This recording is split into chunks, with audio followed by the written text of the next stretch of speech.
Pizza তৈরির সঠিক recipe যদি একবার আপনারা শিখে নিতে পারেন তাহলে আমার মনে হয় না আর কখনোই দোকান থেকে পিৎজা কিনে খেতে হবে।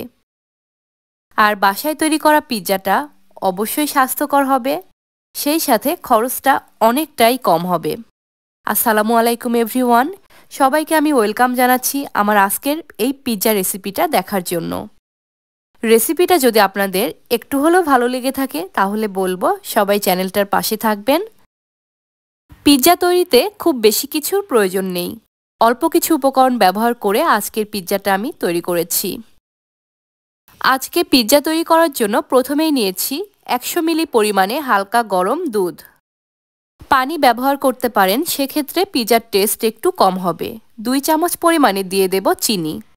চিনিটাকে ভালোভাবে দুধের সাথে মিক্স করে নেব। এবার দিয়ে দেব ইস্ট। চা চামচের 1 চামচ পরিমাণে ইস্ট ব্যবহার করেছি। ইস্ট ভালোমতো দুধের সাথে মিক্স করার পর এখানে দিয়ে দেব একটা ডিমের কুসুম। এবার দিয়ে দেব প্রায় 3 চা চামচ পরিমাণে সাদা তেল। ডিমের কুসুম ব্যবহারে পিৎজাটা অনেকটা টেস্টি হবে, সেই সাথে পিৎজাটা অনেকটা সফট হবে। এবার আমি এখানে দিয়ে দেব আটা। আটা অথবা ময়দা যে কোনোটাই আপনারা ব্যবহার করতে পারবেন। পরোটা তৈরির জন্য যেই সাদা আটা অথবা ময়দাটা আমরা ব্যবহার করে থাকি সেইটা এখানে ব্যবহার করেছি। স্বাদমতো একটু লবণ দিয়ে দিয়েছি, প্রায় 2 চিমটি পরিমাণে।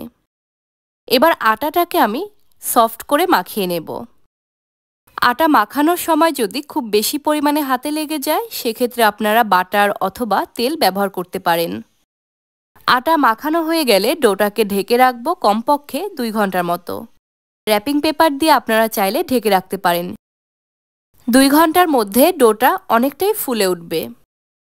এবার ভেতরে বাতাসটাকে বের করে প্রায় 1-1.5 মিনিটের মতো একটু মথে নেব।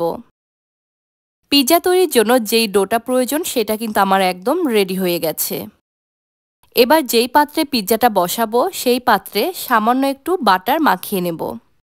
আজকে আমি ওভেন ট্রেতে পিৎজা তৈরি করব। আপনারা চাইলে ননস্টিকের কোনো পিৎজা ট্রে অথবা স্টিলের কোনো প্লেট যে কোনো কিছুতেই পিৎজাটা বানিয়ে নিতে পারবেন। যেই পাত্রে পিৎজা বসাবেন সেই পাত্রে বাটার অথবা তেল যে কোনো কিছুই ব্রাশ করে নিলেই হবে। এটা ব্রাশ করার একটাই কারণ যেন পিৎজাটা আমি খুব সহজেই ট্রে থেকে উঠিয়ে নিতে পারি। ডোটাকে ট্রের ওপর রেখে হাত দিয়ে চাপ দিলেই এরকম সুন্দর মতো মেলে নেওয়া যাবে। এবার একটা কাঁটা চামচ ব্যবহার করে আমি এটাকে একটু ছিদ্র করে দেব। পিৎজাটা আপনার পছন্দ মতো চারকোনা শেপও দিতে পারেন, আবার চাইলে গোল করেও তৈরি করতে পারেন, সম্পূর্ণ আপনার নিজের ইচ্ছা। আমি এখানে দিয়ে দেব কিছু সস। আমার হাতের কাছে পিৎজা সস ছিল না, যার কারণে আমি হট টমেটো সস ব্যবহার করেই পিৎজাটা তৈরি করে নেব। এবার দিয়ে দেব কিছু ক্যাপসিকাম। ক্যাপসিকামগুলোকে একদম পাতলা করে স্লাইস করে নিয়েছি। ক্যাপসিকামের ফ্লেভারটা পিৎজায় অনেক বেশি পরিমাণে ভালো লাগে, আপনারা চাইলে ব্যবহার করতে পারেন। আবার যদি মনে করেন ক্যাপসিকাম ছাড়াই তৈরি করব সেইটাও করতে পারবেন। এবার আমি দিয়ে দেব টমেটো। টমেটোটাও একদম পাতলা করে কেটেছি। টমেটো আর ক্যাপসিকাম দেওয়াতে পিৎজার লুকটা অনেকটাই সুন্দর হবে। দিয়ে দেব মোজারেলা চিজ। মোজারেলা চিজটাকে গ্রেট করে ব্যবহার করতে হবে।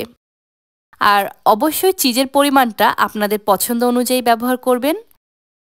চিজ যারা বেশি পছন্দ করেন তারা অবশ্যই চিজটাকে একটু বেশি করে ব্যবহার করবেন, তাহলে পিৎজাটা খেতে বেশি ভালো লাগবে।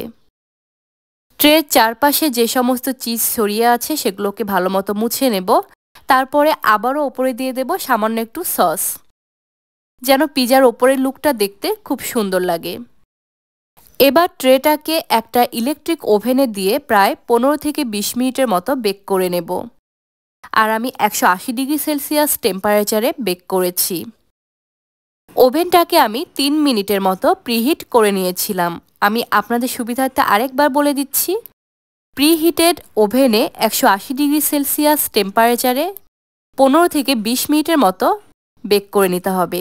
এই সময়ের মধ্যে পিৎজাটা সম্পূর্ণভাবে তৈরি হয়ে যাবে। আর পিৎজার পিছনের সাইডের লুকটা দেখেন কত সুন্দর কালার এসেছে। এইভাবে আপনারা চাইলে বাসায় হাতের কাছে যে সমস্ত উপকরণ থাকবে সেগুলো দিয়ে পিৎজা বানিয়ে নিতে পারবেন। এটা দেখতে যেমন সুন্দর লাগছে, এটা খেতেও অনেক বেশি মজার ছিল। আজকের মতো এই পর্যন্তই। আমার পরবর্তী রেসিপি দেখার আমন্ত্রণ জানিয়ে শেষ করছি। আল্লাহ হাফেজ।